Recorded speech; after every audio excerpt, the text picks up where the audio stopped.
randomness.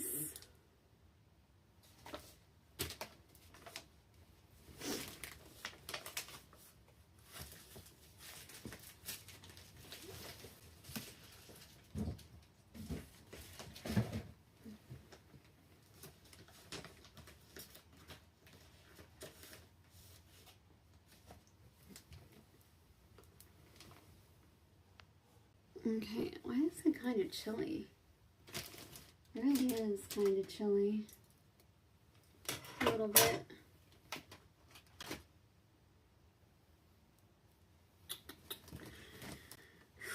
Okay, so this I went on. Why it's not working again?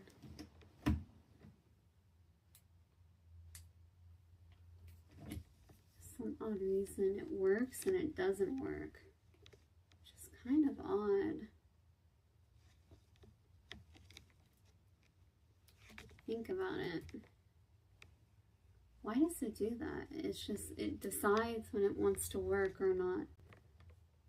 It does not work for me at all. I wonder why it's not working. I have it plugged in. Right? Yeah, I do.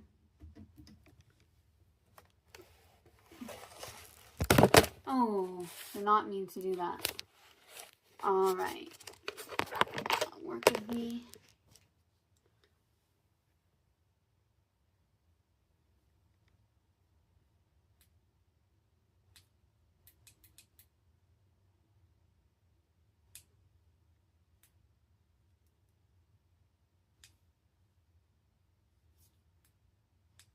Why it does not work? It can't make up its mind.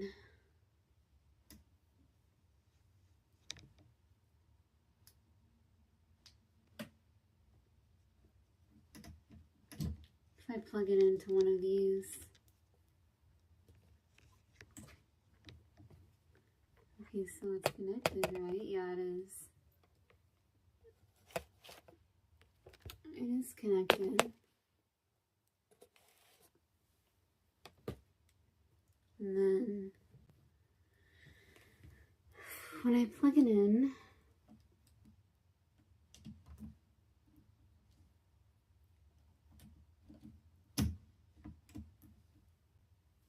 there we go.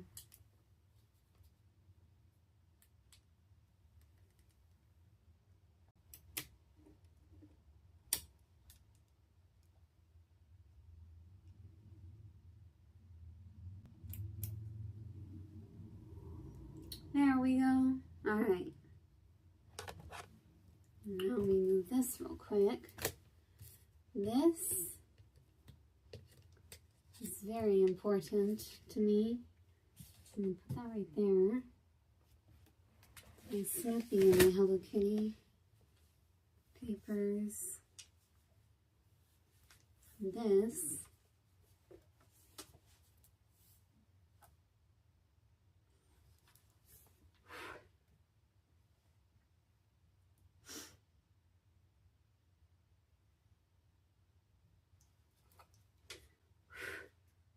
My hair is on my iPad.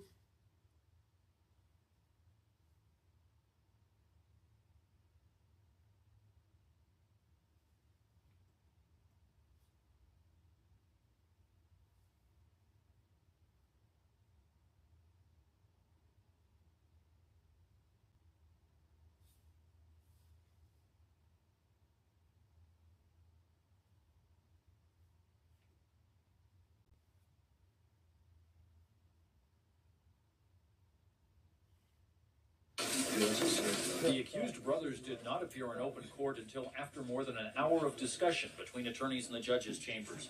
22-year-old Lyle and 19-year-old Eric Menendez were formally charged with murder. Their wealthy parents for their millions, crimes that could carry the death penalty.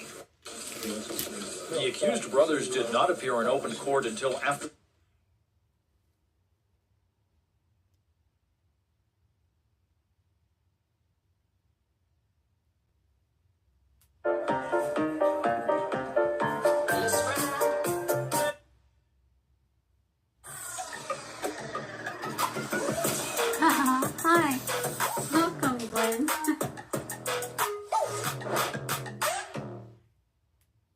This second installment of Netflix's Monster series retells the Menendez brothers' gruesome murder of their parents and subsequent sentences of life in prison without parole. The reviews are mixed, and among those giving it a thumbs down is Eric Menendez. He says it's a dishonest portrayal of what happened. Eric Menendez is calling the new Netflix series about the murders of his parents horrible, vile, and appalling, and disheartening slander. Monsters, the Lyle and Eric Menendez story, implies Eric and his brother Lyle were carrying on an intimate relationship in their youths. Monsters hit #1 on Netflix, but from behind bars, Eric Menendez is fuming. It's sad for me to know that Netflix's dishonest portrayal of the tragedies surrounding our crime have taken the painful truths several steps backward, he says in a statement released by his wife, Tammy. You're not getting it, Eric. We did it.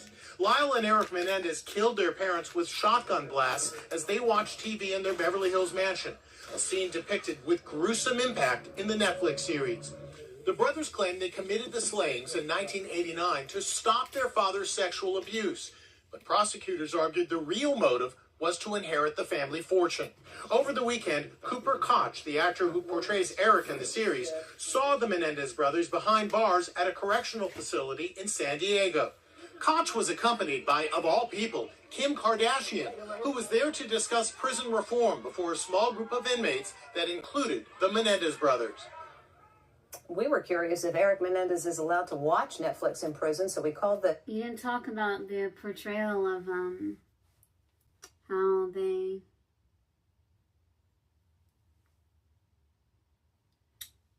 I guess how they made him out to be something he was not. Ooh, Lyle Menendez in a love triangle. Gossip. Interest in the Menendez brothers continues thanks to the hit Netflix series, but there's a twist. Does married Lyle Menendez have a girlfriend? Jim Murray reports. The 56-year-old convicted killer is reportedly in a relationship with a 21-year-old college student identified as Millie Buxey. But Lyle is married to Rebecca Sneed, a 55-year-old lawyer. She relocated to San Diego 4 years ago to be closer to her jailed husband. They've been married for 30 years, and she was recently captured looking downtrodden at her home. Lyle and Millie's reported romance is said to have started earlier this year after Lyle spotted the 21-year-old in a Facebook group run by Lyle's wife. Millie must really be smitten because she lives in Manchester, England, and flew 5,300 miles to visit the infamous Menendez brother. His first marriage to former Playboy model Anna Erickson came to an end in 2001. Oh, she's really Manchester, attractive. England, and flew 5,300 miles to visit the infamous Menendez brother. Playboy model. His first marriage to former Playboy model Anna Erickson came to an end in 2001 after she allegedly caught him sending love letters to another woman. She's really pretty. Whoa. He may have a new girlfriend. He hit the comes as the jackpot with that Menendez one. I brothers don't know bid why for he freedom. screwed that up. He was dating a Playboy model. Are you serious? And he cheated on her. She's like really pretty. Like, whoa. Now that's a 10. That's a woman that's a 10. He's crazy for cheating on her. Wow. It's a new snag. First, LA's DA, who'd been supporting the brothers' release, lost his bid for re-election. Now, you know how many men would love to be of a Playboy model? A lot. Governor Gavin Newsom says he won't consider the brothers' bid for clemency until LA's new DA takes office next month and reviews the case. My father told me I should write one of them. I'm like, you're crazy. Murder in Beverly Hills. This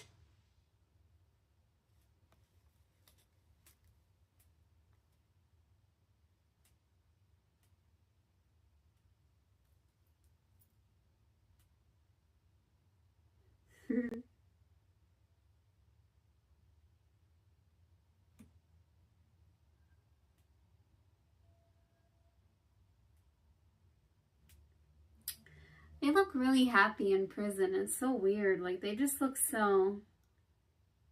If you look at their mug shots, they look like so happy. And then, like, if you look at pictures when they were younger, they don't look happy at all.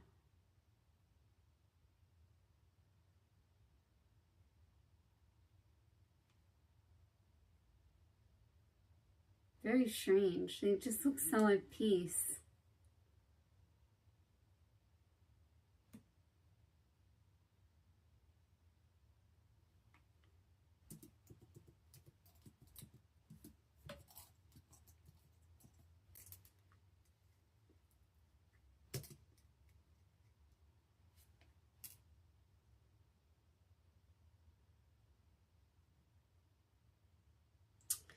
Quinn, have you heard from Atmos lately?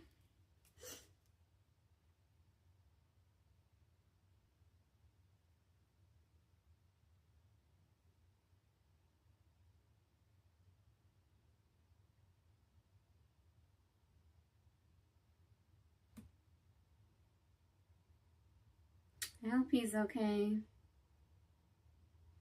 I don't like hearing about people that struggle with mental health.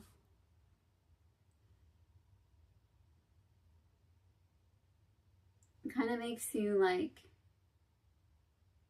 you know, you kind of begin to like worry about those people even if you don't really know them.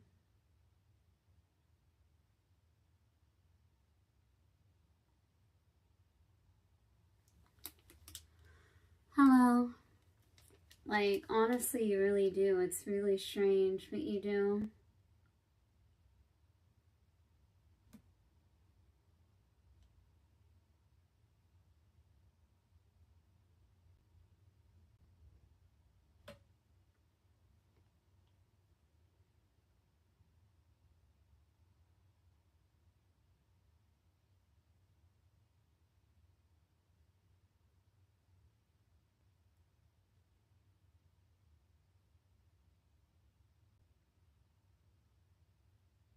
I mean, they were both attractive. I can see why women were smitten.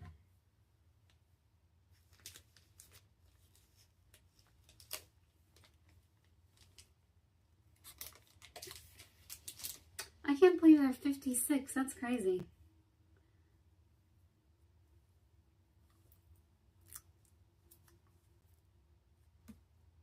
I always struggle, by the way, of opening water bottles. I'm terrible. There we go.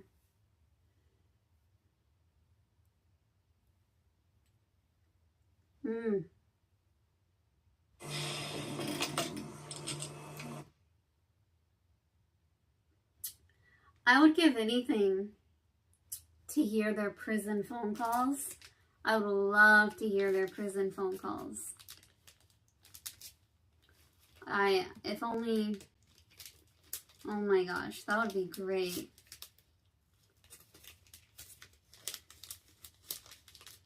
I can't imagine the things that they talk about.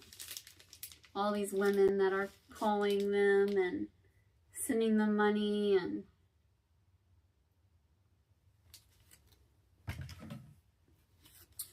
I so badly wish that I could hear their phone calls.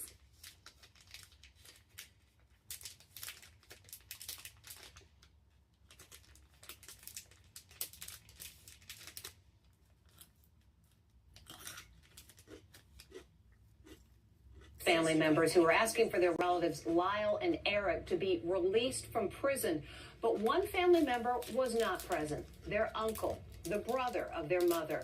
He is the lone relative who doesn't think that the brothers should be released. And he spoke with Jim Murray.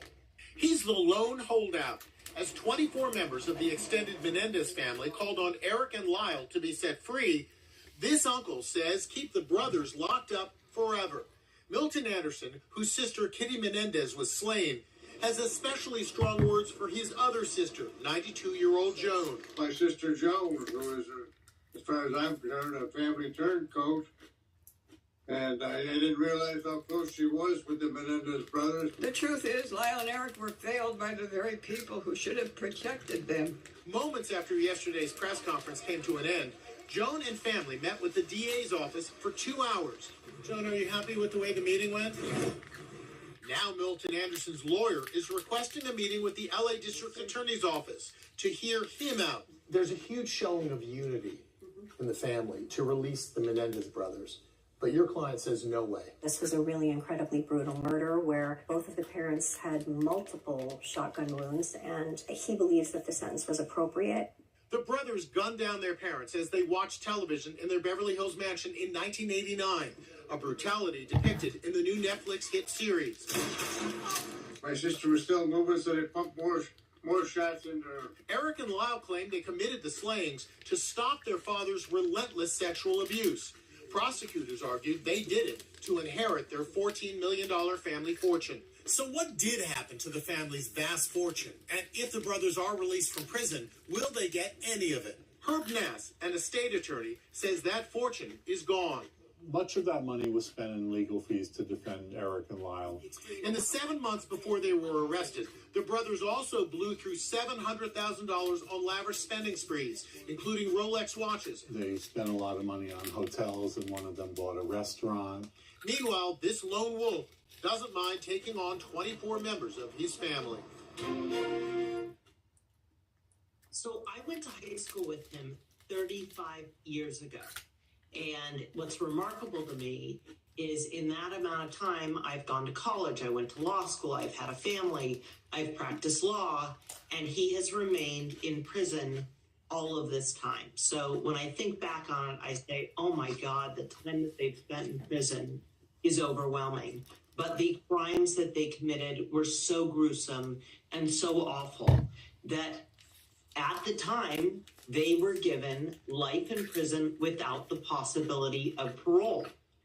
I have now practiced criminal defense for a very long time. I have never seen so many family members of the victims come to speak on behalf of the people that killed the victims. It is remarkable. It is unheard of. It is unprecedented. And I do think that because of the political climate, because Gascon is down in the polls, this is not an easy call to make. There's a lot of things that can happen in this case in very short order. You know, I was thinking about that as the family stood outside the courthouse, and I thought, is the family doing Gascon a huge favor right now by softening anybody out there who's against releasing these Menendez brothers, softening the decision that maybe he's already made to release them, making it easier for Gascon to release them without getting any blowback, because for God's sake, here are 20 family members saying, do the right thing. All right, well, let me go back to the question I actually didn't answer. And that was, I knew Eric, I went to high school with him, and I knew his father, Jose. And he was not a nice man. He was degrading. He was cruel. He humiliated Eric on and off the tennis court all the time. I was not in that bedroom, so I don't know if the sexual molestation took place or not. But I can certainly say that this was a really nasty, nasty man. And that was sort of a universally held belief. I also know that the first trial, there were 50 witnesses on behalf of Eric and Lyle, two different juries, both hung said, we really can't decide. And there was this middle ground that was a imperfect self-defense argument. And they could have found for manslaughter. And if they found for manslaughter, they would have been given a maximum of 11 years per each parent of 22 years. And so they would be out. The second trial, the judge gutted that defense, did not allow them to present the sexual abuse claims.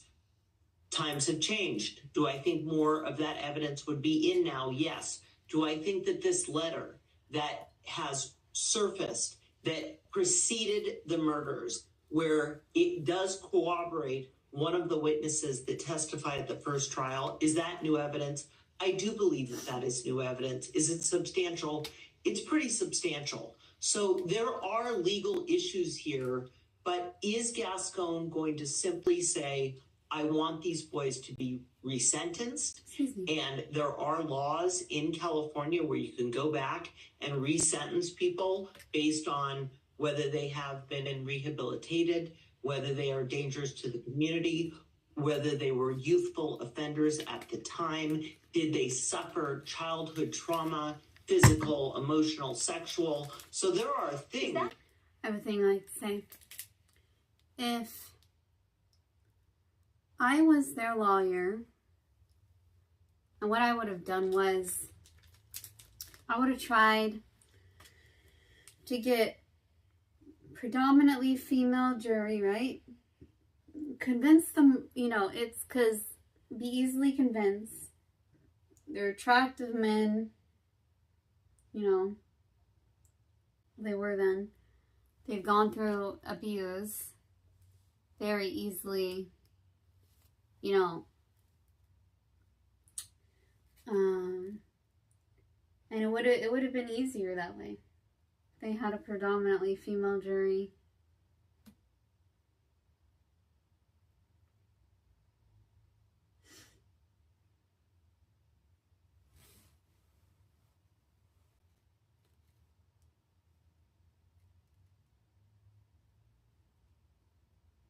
That's Marcy's Law.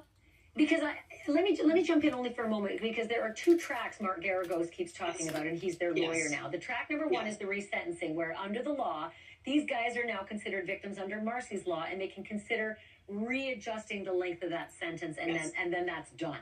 The other track is the full-on get me out of here, habeas corpus. You're holding me illegally. I mean, literally holding the body is habeas corpus. That's what it means. And that is another track whereby the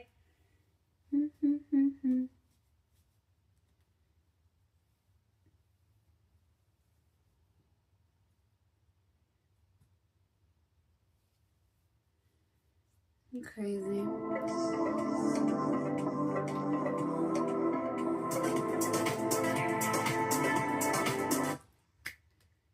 Let's talk about how you know them. Describe the dynamic between the two brothers in prison. You said that Eric was the weaker of the two. You said that in the past. Tell us a little more.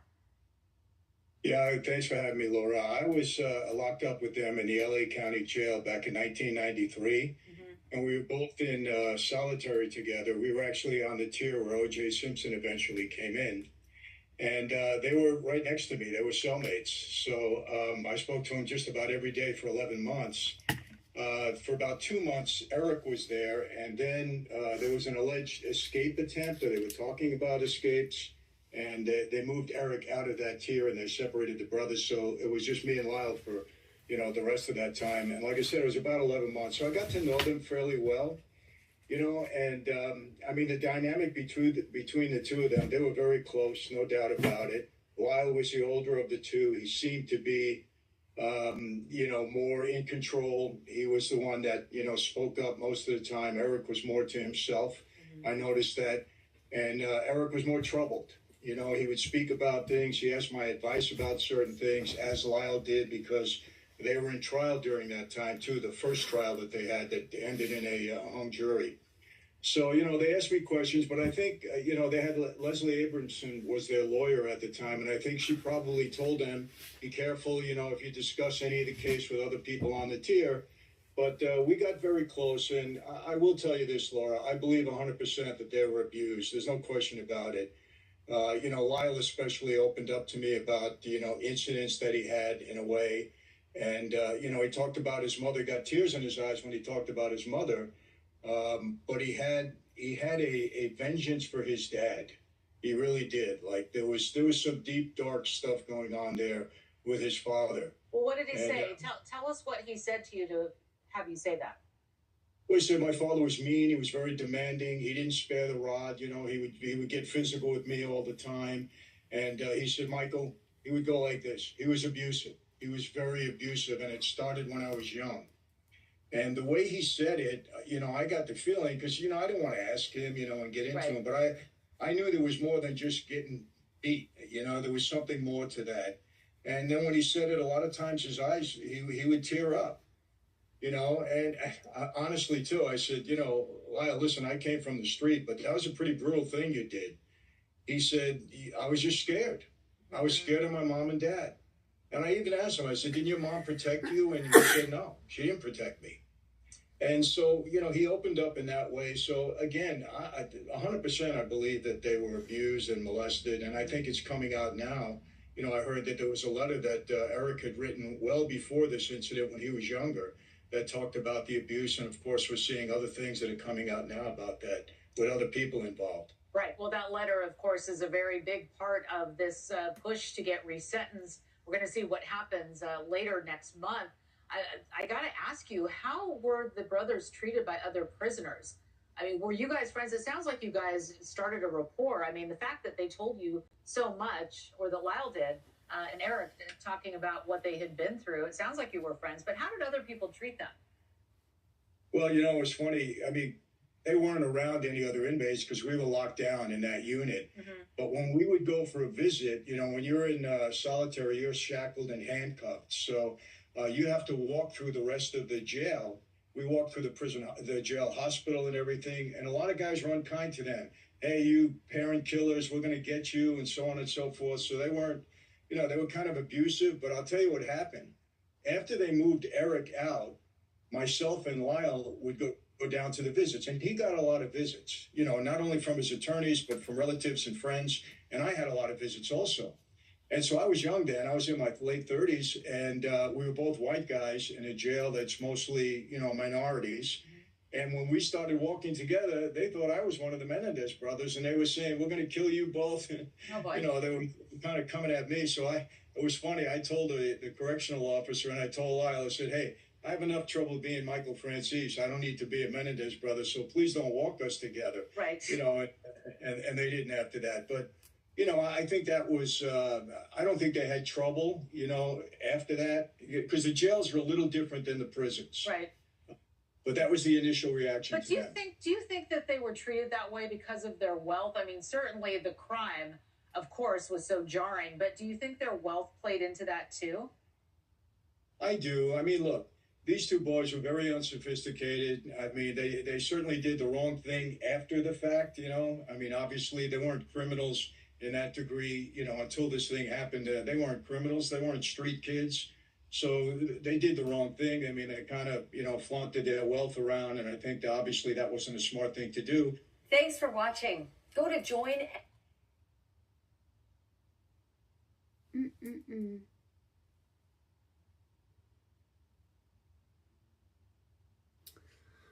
I love Jacqueline Kennedy. It was all class and elegance. One jingle. Twist and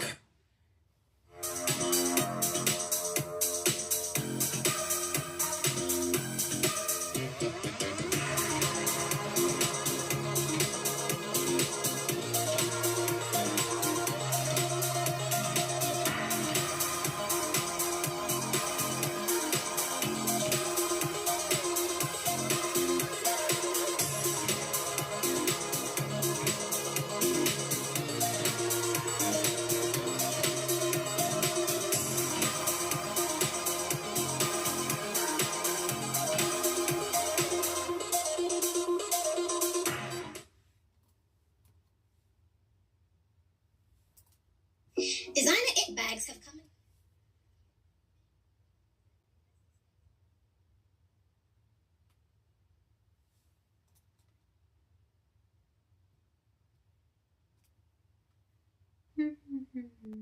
Kennedy and Isis continue to wear various different versions of the bag over the years, solidifying the Jackie bag's place in history as a high...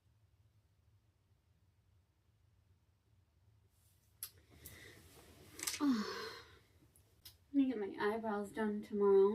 I'm gonna try. Its bohemian style of the 60s and 70s. The silhouette, in fact, recalls its main inspiration, the bag used by homeless people and vagabonds. The name and the model refers to the knapsack, usually made from a handkerchief and a stick, which was carried by wandering people to carry their belongings. This bag right here cost $800,000, and not because it's lined with diamonds or was owned by the late Queen Elizabeth, but because this is a Birkin bag. Obviously, the answer is subjective. You could argue it's because the materials they use are super high quality or because it's handmade by artisans. But I think the answer is a little more primal. We seek social status from what we wear to where we go to school to the handbags we carry. We want to be perceived as high status, especially higher status than those around us. Designer items like the Birkin bag become this cheat code of sort in our modern consumerist culture. Robust generational marketing has labeled values, status, wealth, and some indescribable specialness to designer items. And those who buy into the marketing messages therefore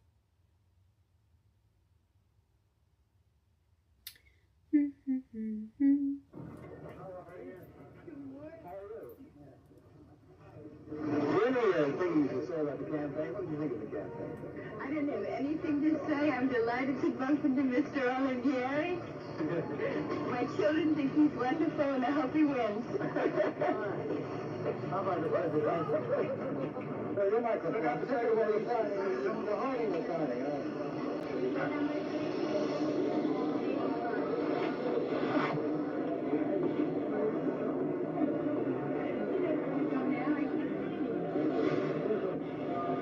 What a classy woman.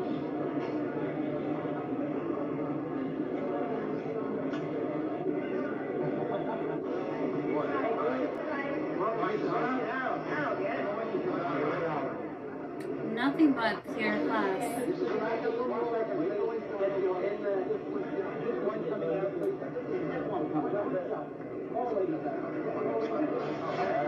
Thank you. Oh, my wish that they would send him a government-sized asylum.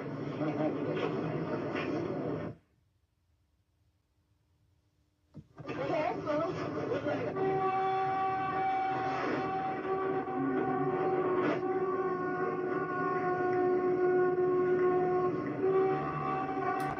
just don't leave her alone.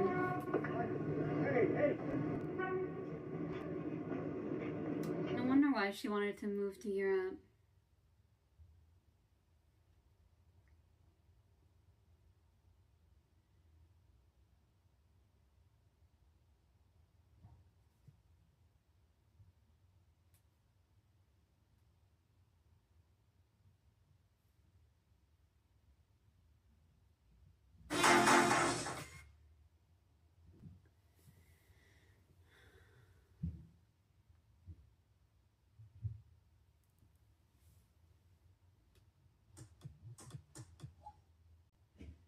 Jackie Kennedy's New York City apartment was located at 1045th Avenue, one of the most prestigious addresses in the city.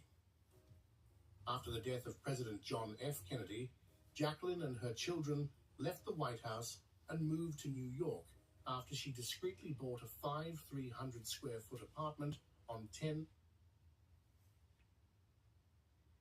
we are still seeing hobo style.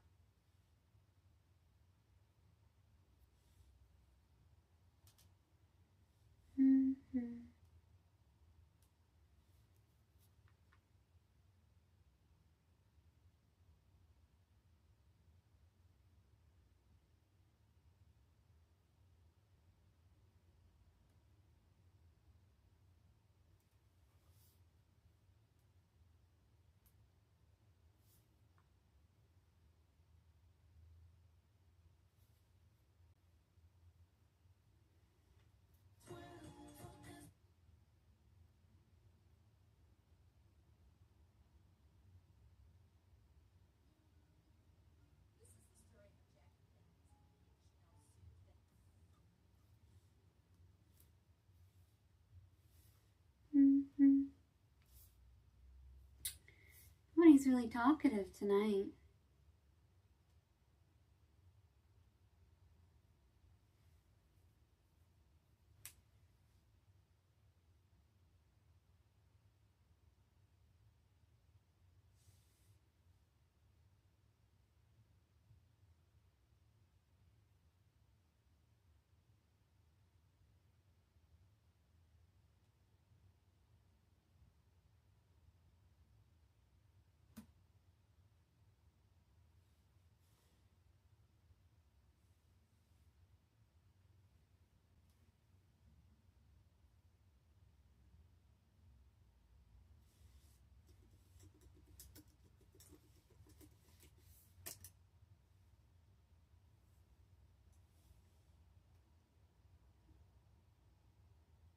Let's look at how much that purse costs. Okay, so it's called the Gucci Jackie, 1961.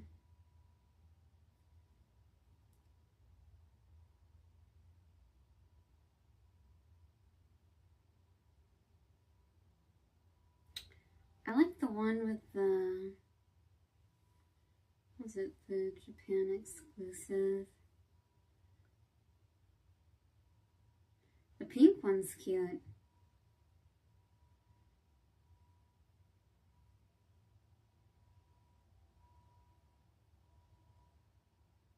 Let's click on a random one.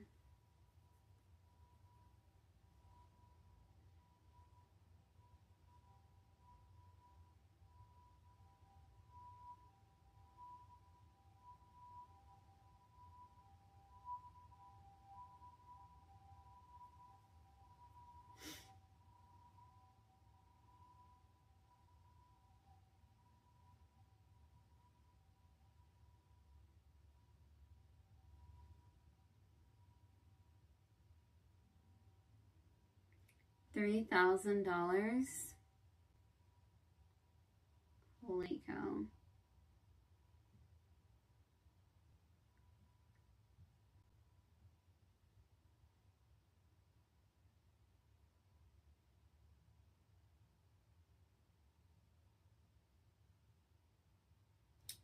Why is the pink one more expensive than the other ones?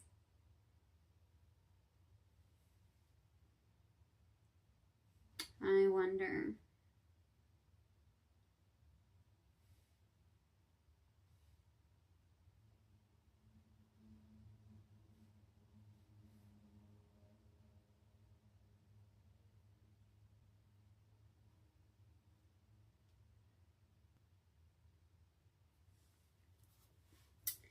I wonder.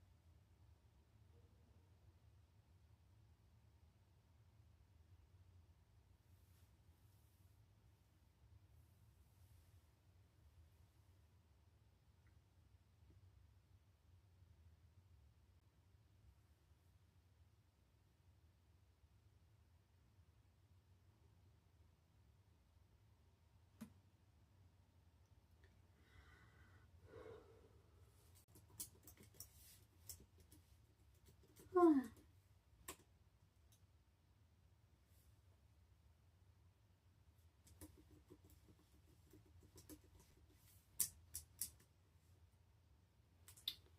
Hello.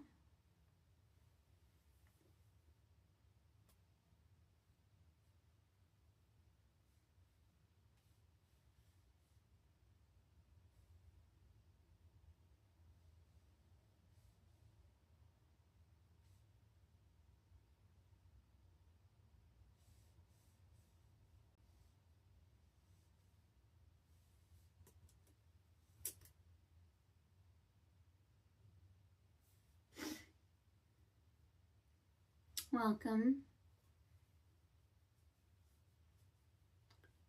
He's being chatty today.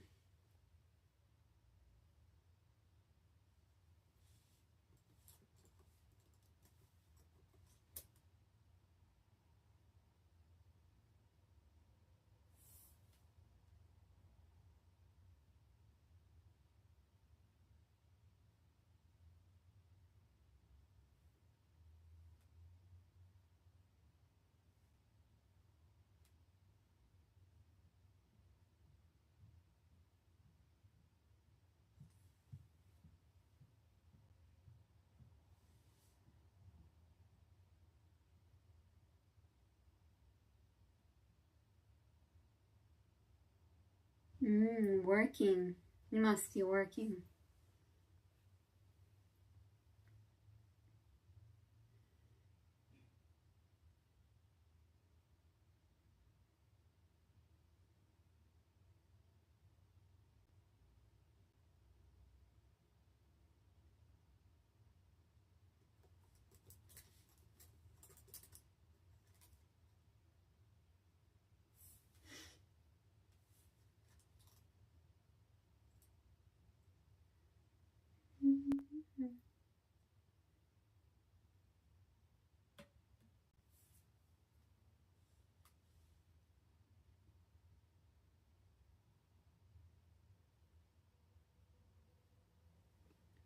Just got home from work. Huh? No, still in Japan.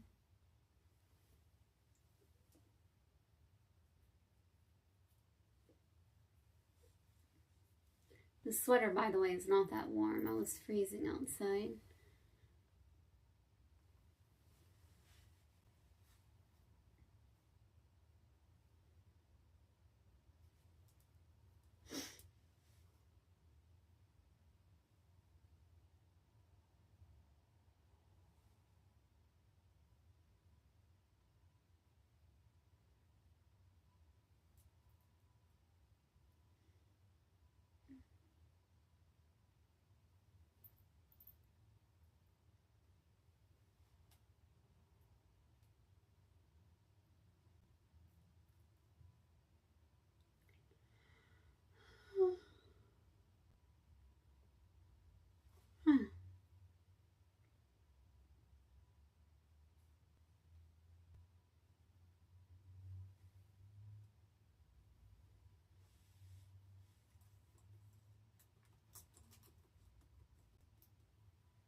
See the lost in translation bar.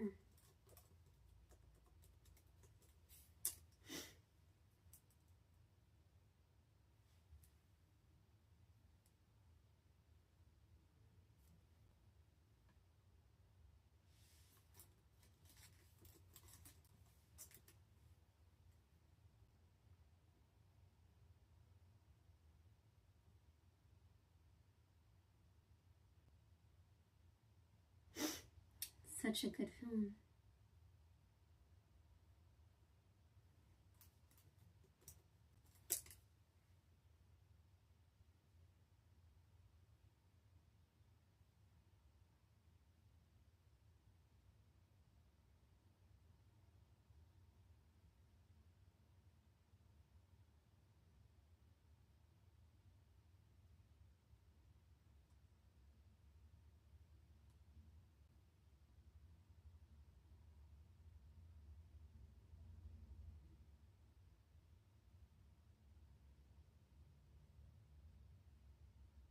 I wish that it wasn't closed.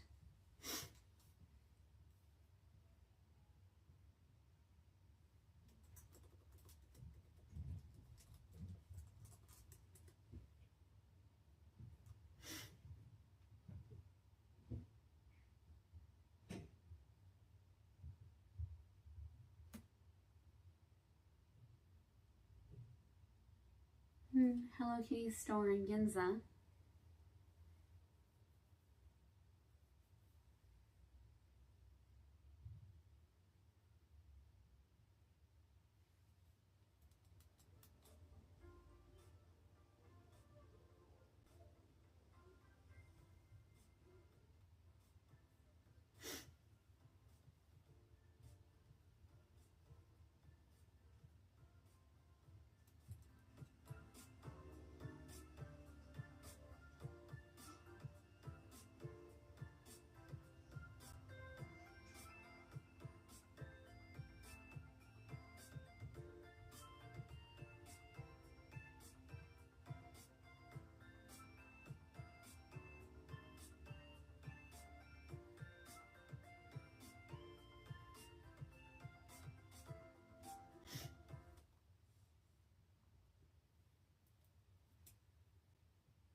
Just wanted to get on stream. I wasn't really doing anything too interesting at all. Well, basically just wanted to get on and say hello and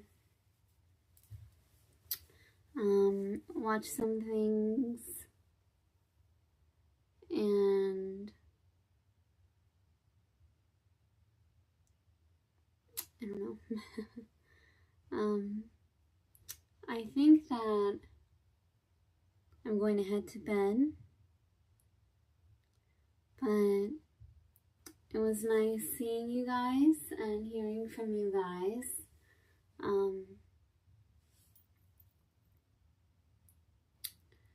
I don't know, I'm trying to come up with some sort of plan of something I can do on stream. If you have any ideas, let me know. I don't really know what to do. And I don't know, I just felt very lonely and unmotivated. I usually just walk around a lot, eat by myself, occasionally shop sometimes. I don't really do anything interesting. I don't really have any ideas.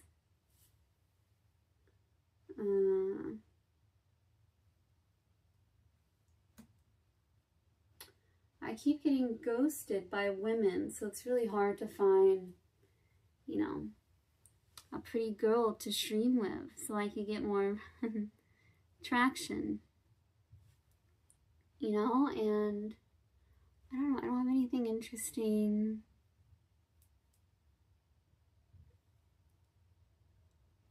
And I don't have someone to do like a dating stream with or something like that. I don't know. I thought about going to Tokyo Disney or something, or Sanrio, but then I'd just be going by myself, you know?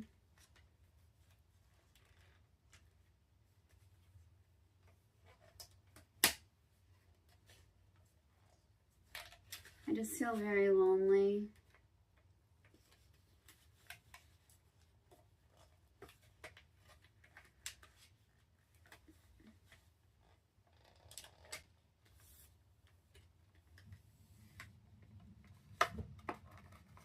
I don't know if you guys ever feel that way.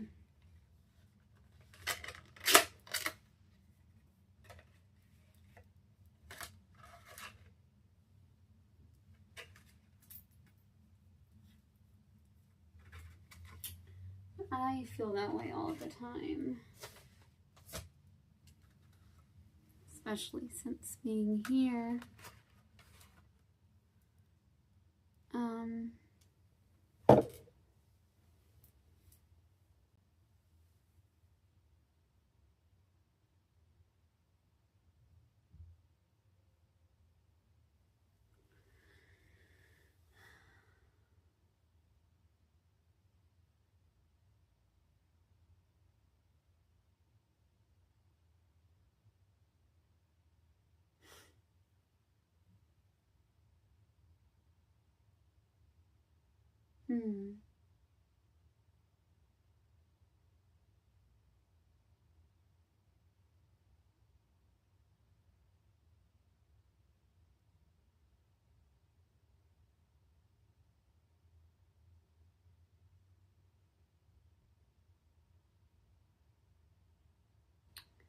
My birthday's coming up soon and I have no one to spend it with.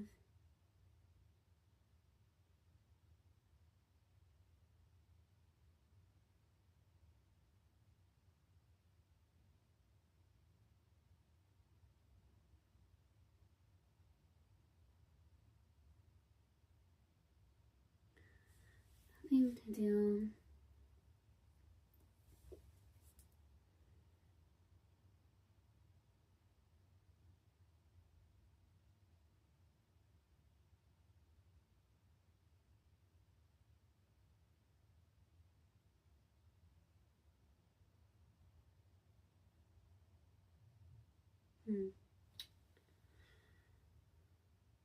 Thank you.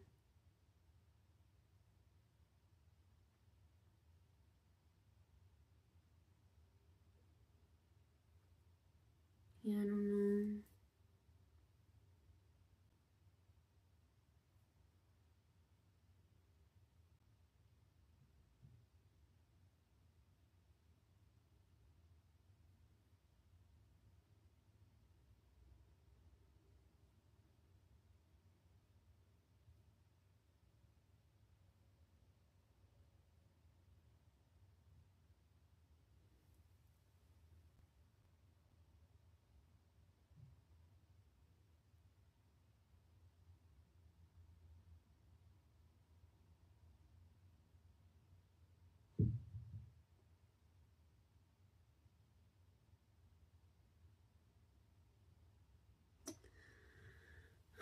I think I'll call it a night.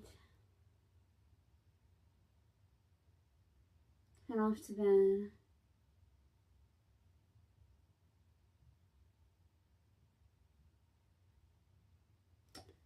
Figure out what I'm gonna do with my life.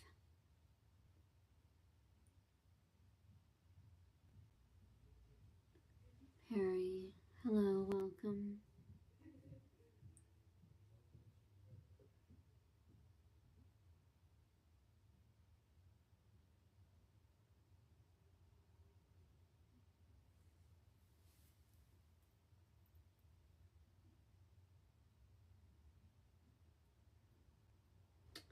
The South.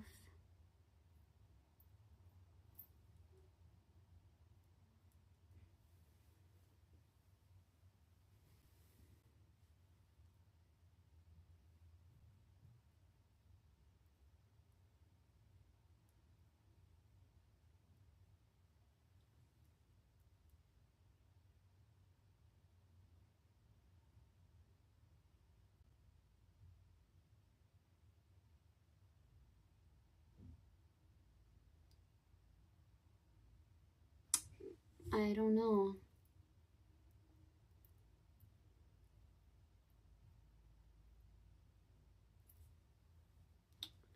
Well,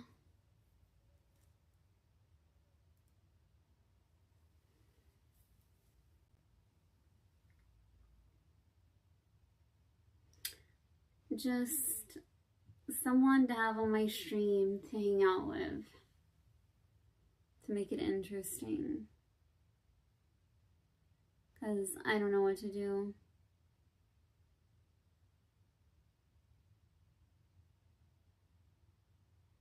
No.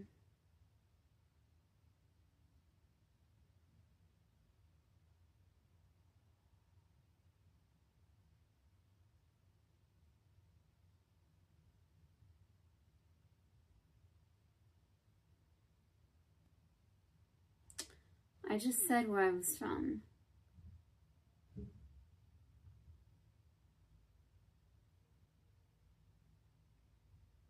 I said the South.